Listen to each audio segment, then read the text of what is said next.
Assalamualaikum warahmatullahi wabarakatuh. Selamat berjumpa anak-anak dengan Pak Pi dalam pelajaran matematika menyenangkan.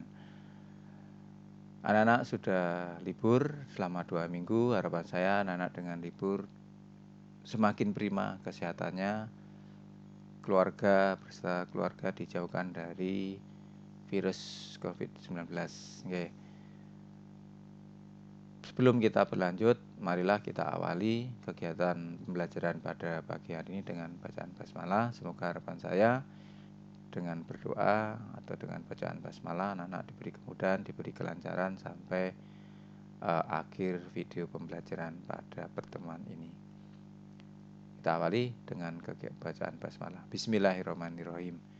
Oke, anak-anak, kita bertemu kembali di semester genap ini. Nanti yang akan kita pelajari hanya ada 2 bab, yaitu bab pertama kesebangunan dan kongruensi yang pada pagi hari ini pada pertemuan ini.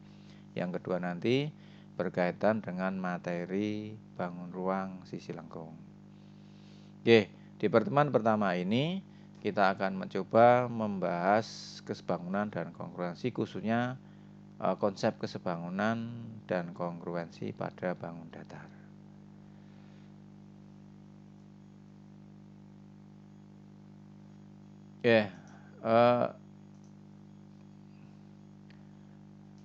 Tujuan pembelajaran yang akan kita pelajari yang pertama adalah yaitu nanti anak-anak diharapkan dapat memahami konsep kesebangunan pada bangun datar. Kemudian yang kedua, konsep kongruen bangun datar. Kita akan mencoba mempelajari apa toh yang namanya kesebangunan. Kemudian di situ apa yang namanya kongruensi. Yang pertama yaitu kita bahas yaitu kesebangunan bangun datar. Nah, secara umum 2 bidang datar atau bangun datar dikatakan saling sebangun. Itu nanti notasinya seperti tanda tak berhingga adalah sebagai berikut. Yang pertama yaitu sudut-sudut yang bersesuaian sama besar. Kemudian yang kedua yaitu perbandingan panjang sisi-sisi yang bersesuaian nanti nilainya sama. Jadi pertama syaratnya sudutnya yang seletak atau bersesuaian sama besar. Yang kedua syaratnya perbandingan panjang sisi yang bersesuaian sama besar. Nah, di dalam kehidupan sehari-hari istilah sebangun ini itu biasanya anak lebih kenal dengan gambarnya itu diperkecil atau diperbesar. Jadi nanti gambarnya itu diperkecil atau diperbesar berkaitan dengan kesebangunan. Nah, berikut ini adalah untuk lebih lanjutnya ada 3 gambar, persegi panjang ABCD, persegi panjang PQRS, dan persegi panjang KLMN. Kita akan menyelidiki dari 3 gambar ini manakah gambar yang sebangun dan manakah gambar yang tidak sebangun. Yang pertama kali kita bahas, kita khusus memperhatikan yaitu ABCD dan PQRS. Yang akan kita coba bahas adalah yang 2 itu dulu. Nah, tadi untuk menyelidiki kesebangunan syaratnya pertama sudut-sudut yang bersesuaian situ harus sama besar. Kebetulan ini persegi panjang. Di setiap sudut masing-masing persegi panjang siku-siku maka terpenuhi. Maka sudut A, sudut B, sudut C, sudut D, sudut P, sudut Q, dan sudut R dan S ini masing-masing 90 derajat. Maka syarat yang pertama sudah terpenuhi karena sudut yang bersesuaian sama besar masing-masing 90 derajat. Nah, kita akan coba menyelidiki yang syarat kedua yaitu apa? Perbandingan panjang sisi yang bersesuaian. Dan karena ini persegi panjang, ukurannya hanya lebar dan panjang. Maka pertama yang kita selidiki lebar ABCD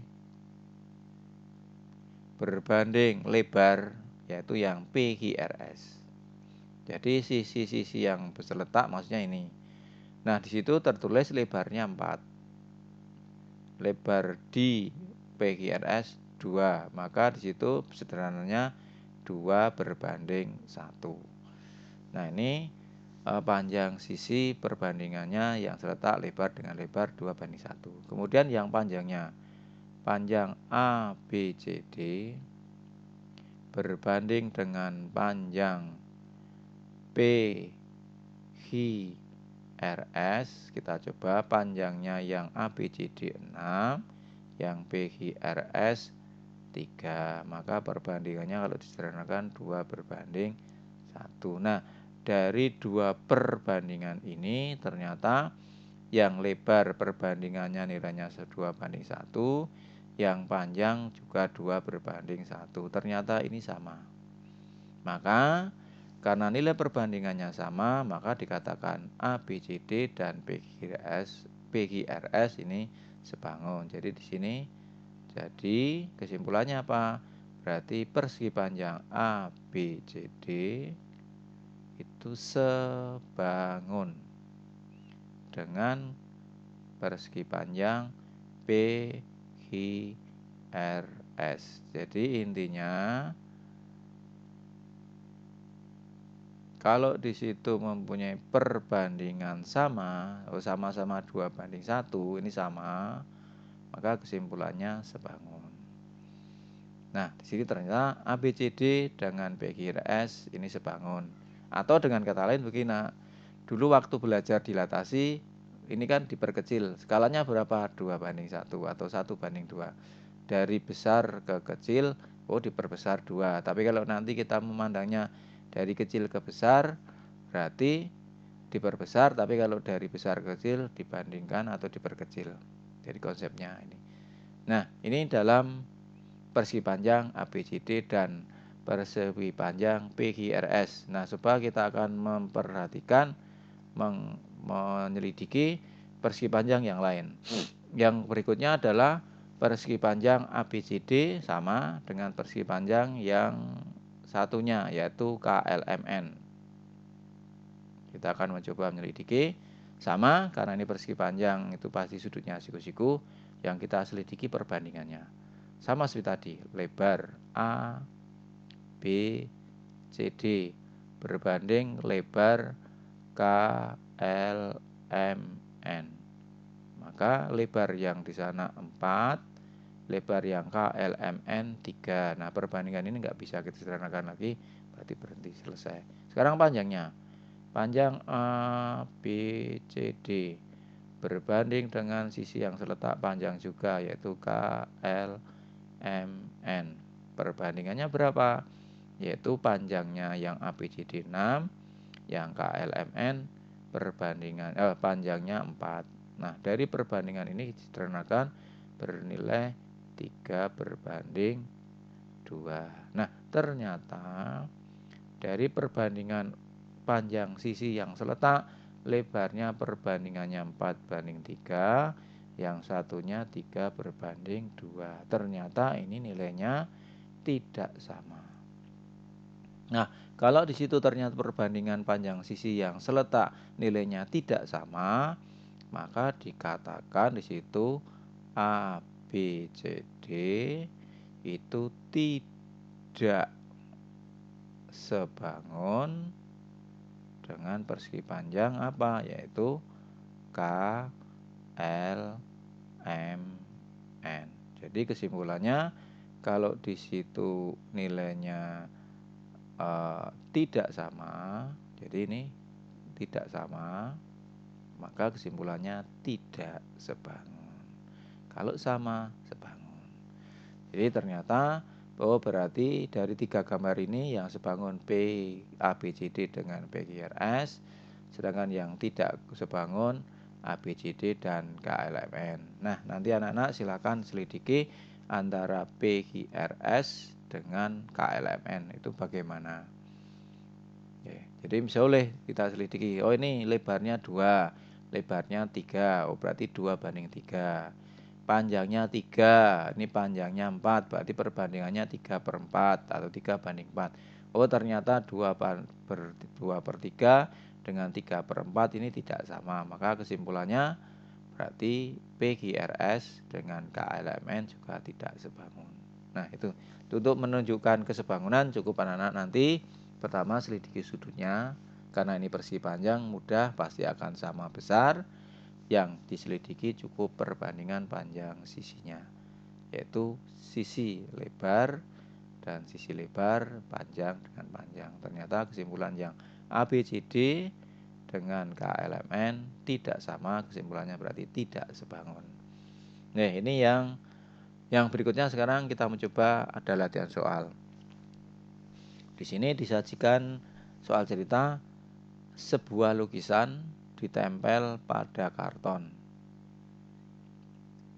Di sebelah kiri di sini.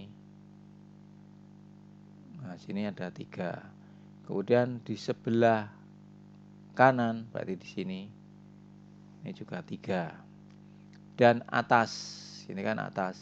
Dan atas lukisan di sini 3. Nah, ini. Kemudian di situ, jika karton dan lukisan sebangun, maka tentukan lebar sisa karton di bawah lukisan. Maksudnya di sini. Nah, sini berapa? Misalkan saja anak X. Nah, kita akan mencoba membahas soal berkaitan dengan kesebangunan bidang datar. Nah, ini kita akan coba menjawab. Nah, sebelum untuk memudahkannya, jika ada gambar seperti ini, saya sarankan gambarnya dipisah ya. Jadi dipisah, ada karton, ada lukisan. Oke, kita akan mencoba membahas, mencari berapakah ukuran dari lebar di bawah lukisan ini. Jadi lebarnya berapa? Pertama tadi anak-anak menggambar kembali, cuma gambarnya dipisah. Nah, ini konsep persegi panjang tadi. Berarti ini ada persegi panjang gede, ada persegi panjang kecil. Nah, tadi di soal itu diketahui kalau karton dan lukisan itu sebangun. Berarti kartonnya ini diperkecil. Jadi, oh ini 30 menjadi 24. Berarti nanti 40 menjadi berapa? Nah, untuk mencari berapanya, kita menggunakan konsep tadi perbandingan. Maka di situ lebar karton itu per lebar foto nanti harus sama dengan tinggi ya, dengan T karton itu berbanding dengan tinggi foto atau lukisan gitu ya, karena tadi soalnya lukisan ya berarti lukisan, ini misalkan foto. Jadi nah, langkah berikutnya apa? Kita mencoba mencari sekarang lebar karton sudah tahu, tinggi lebar foto kok bisa 24, kita akan mencoba nanti. Sehingga nanti dari perbandingan-perbandingan ini anak-anak tinggal menggantikan bilangannya. Nah, sekarang kita bahas mengapa di sini kok lebar lukisan atau foto ini kok 24. Jadi tadi ini lebar seluruhnya 30. Sini sudah ada 3, ini sudah ada 3 sehingga sisanya. Nah, berarti untuk mencari 24 itu dari mana? Berarti 30 yang seluruhnya dikurangi yang sisa sebelah kiri dikurangi sisa sebelah kanan. Maka 30 dikurangi 3 itu adalah 27, dikurangi 3 24. Maka dari situ maka kita mencoba ganti angkanya. Berarti 30 per lebar foto atau lukisan 24 itu nilainya sama dengan tinggi karton yaitu 40 per tinggi foto. Jadi sekali lagi untuk mencari lebar ini, lebar yang di bawah lukisan atau foto ini berapa, saya menggunakan konsep kesebangunan pada persegi panjang. Nah, di sini tinggi dari lukisan atau foto belum tahu, kita coba mencari. Nah, jika ada sebuah pecahan sama dengan pecahan, maka penyelesaiannya bagaimana? Kalikan silang. Maka 30 T sama dengan 40 dikali 24. Maka T bernilai berapa? Yaitu berarti 40 dikali 24 per 30. Nah, saya sarankan anak-anak, jika nanti ada bentuk perkalian yang intinya mau dibagi, saya sarankan jangan dikali dulu, tapi disederhanakan. Maka ini 40 dengan 30 sudah. Ini ada 3 dengan 24 ini 8. maka tinggi dari foto 32. Karena 4 kali 8. Nah, berarti langkah berikutnya kita mencoba mencari sisanya yang ada di nah, ini 32. Cantumkan di sini ini 32. Nah, sekarang kita mencoba mencari X. Oh, berarti kalau begitu sisa yang di bawah atau X itu adalah bisa dicari seluruhnya. Jadi seluruhnya ini itu adalah 40. Dikurangi batas atasnya, jaraknya 3, ditambah dengan tinggi lukisan atau foto yaitu 32. Maka muncul 40 dikurangi 35. Maka sisanya adalah 5 cm. Nah, ini sisa dari lebar karton yang ada posisinya di bawah lukisan atau foto. Nah, dengan menggunakan konsep kesebangunan, karena tadi diketahui antara lukisan dan karton sebangun, maka perbandingannya kita tuliskan di situ. Nah, ini contoh soal yang pertama berkaitan dengan kesebangunan pada bidang datar. Nah, yang berikutnya, soal yang berikutnya di sini diketahui ada sebuah trapesium besar yaitu PQRS. Jadi PQRS kemudian dibuat garis sejajar dengan SR atau RS TU. Pertanyaannya, berapakah panjang TU? Nah, di sini ada keterangan kalau trapesium TURS dan PQUT sebangun. Berarti kita tidak usah mempermasalahkan sudut-sudutnya, pasti sudutnya yang bersesuaian sama besar. Nah, untuk menjawabnya lebih baik gambarnya kita pisah jadi dua, yaitu TURS yang di atas. Yang di sini adalah X yang di bawah, yang di atas 16. Kemudian yang satunya yaitu PQUT 36 sama X. Nah, untuk mencari panjang TU karena trapesium 2 ini sebangun, ya kita menggunakan perbandingan tadi. Kita menggunakan perbandingannya, yaitu apa? Sisi yang di atas berbanding sisi yang di atas, maka muncul 16 berbanding sisi yang di atas di sini, yaitu X. Ini harus nilainya sama dengan sisi yang di bawah X, sisi yang di bawah di PQUT 36. Jadi perbandingan sisi-sisi yang seletak atau bersesuaian itu maksudnya yang di atas berbanding yang di atas, yang di bawah berbanding yang di bawah. Jadi untuk memudahkannya perbandingan ini, nanti anak-anak saya sarankan kalau ada soal seperti itu kita bisa gambarnya sesuai yang diminta. Oh, ini ada TURS ya kita gambar sendiri, PQUT kita gambar tersendiri. Kemudian perbandingannya muncul 16 berbanding X, nilainya sama dengan X berbanding 36.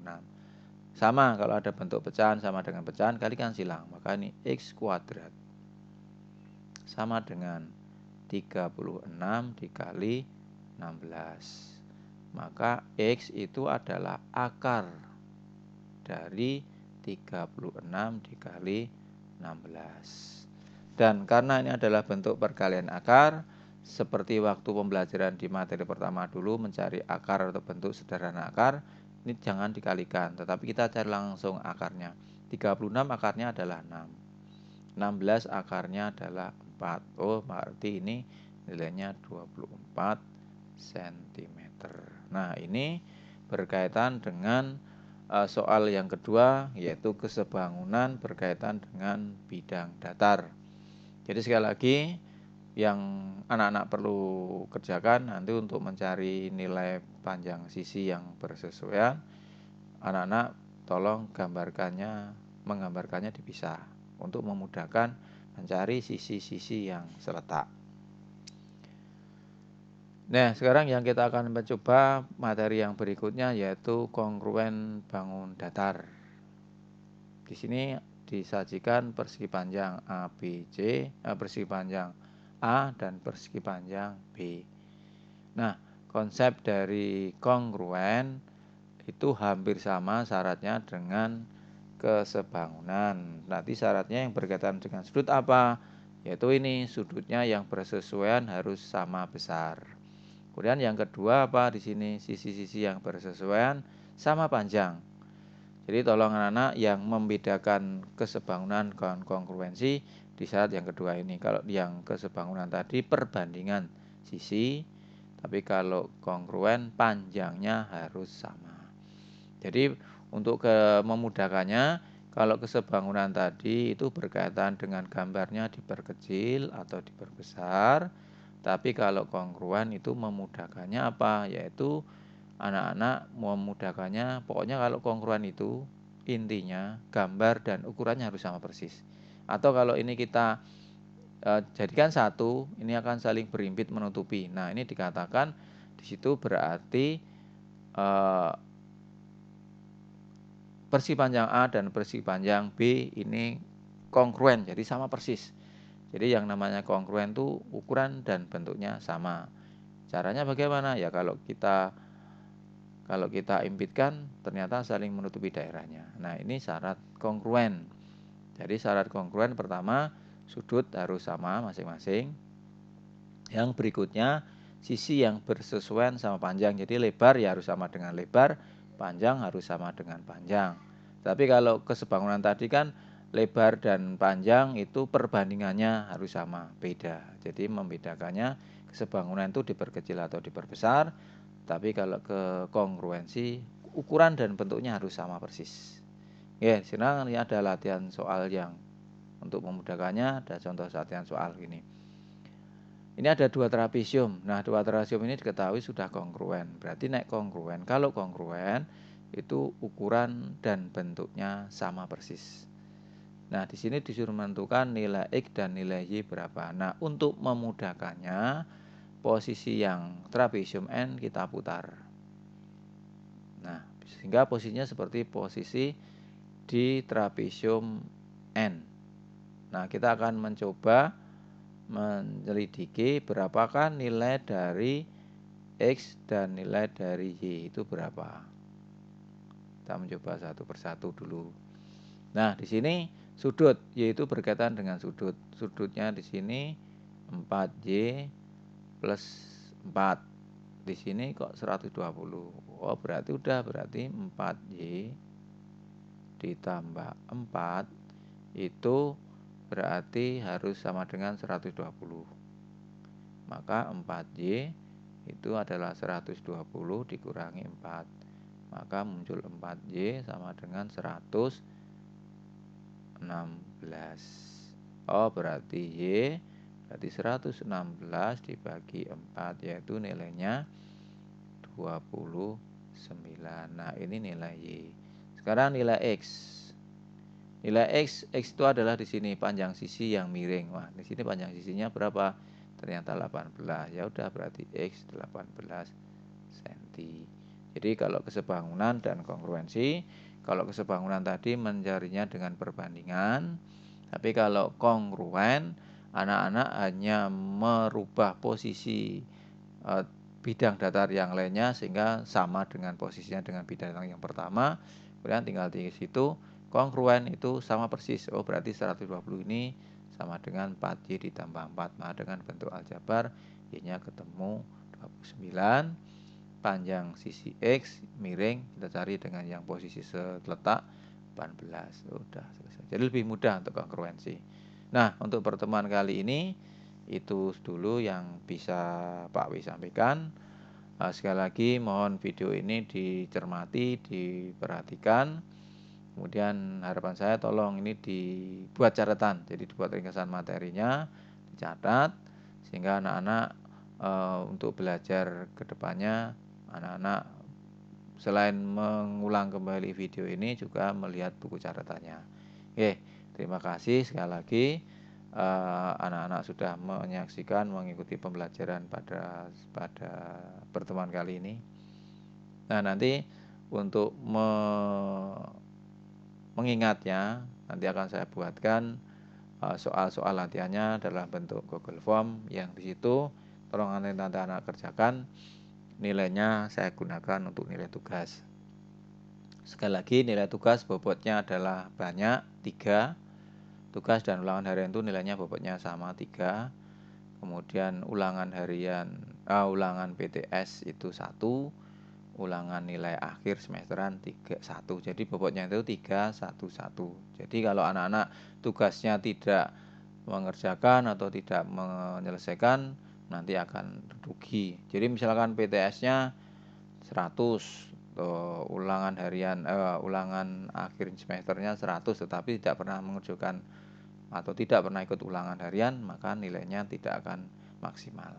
Ya, sekali lagi terima kasih atas perhatiannya. Saya cukupkan sekian dulu. Bila taufiq wal hidayah. Wassalamualaikum warahmatullahi wabarakatuh. Terima kasih.